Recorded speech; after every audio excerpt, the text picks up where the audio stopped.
നമസ്കാരം. Raf talk ഫുട്ബോളിലേക്ക് അവർക്കും സ്വാഗതം. ലാ ലീഗയിൽ ഇന്ന് കാറ്റലൻ ഡെർബിയാണ്. ഇന്ന് രാത്രി ഇന്ത്യൻ സമയം 1 മണിക്ക്, അതായത് സാങ്കേതികമായി നാളെ പുലർച്ചെ ഇന്ത്യൻ സമയം 1 മണിക്കാണ് എസ്പാനിയോളിൻ്റെ മൈതാനത്ത് FC ബാഴ്സലോണയും എസ്പാനിയോളും തമ്മിൽ ഏറ്റുമുട്ടുന്നത്. എസ്പാനിയോൾ ഇപ്പോൾ ലീഗിൽ 16ാം സ്ഥാനത്താണ്, 35 കളിയിൽ നിന്ന് 39 പോയിന്റ്. ബാഴ്സ 35 കളി 82 പോയിന്റ്. ഇന്നത്തെ കളി വിജയിച്ചാൽ ആ കിരീടം ബാഴ്സയുടെ കയ്യിലിരിക്കും. ബാഴ്സക്ക് ആഘോഷിക്കാം.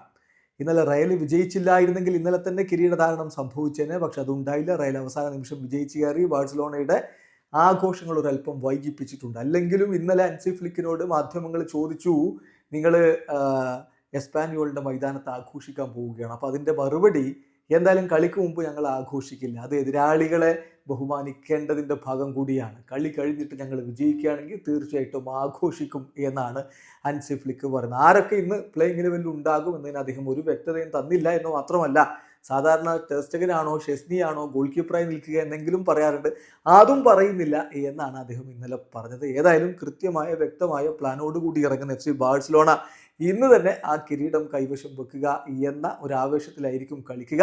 കാറ്റലൻ ഡെർബിയിൽ ഇന്ന് തീവാറും. ബാഴ്സ കിരീടം ചൂടുന്നത് കാണാൻ വേണ്ടി ആരാധകരെ കാത്തിരിക്കുന്നു. വീഡിയോ അവസാനിക്കുന്നു. ഫുട്ബോൾ ലോകത്തെ കൂടുതൽ വിശേഷങ്ങളുമായി റാഫ് ടോക്സ് എത്താം.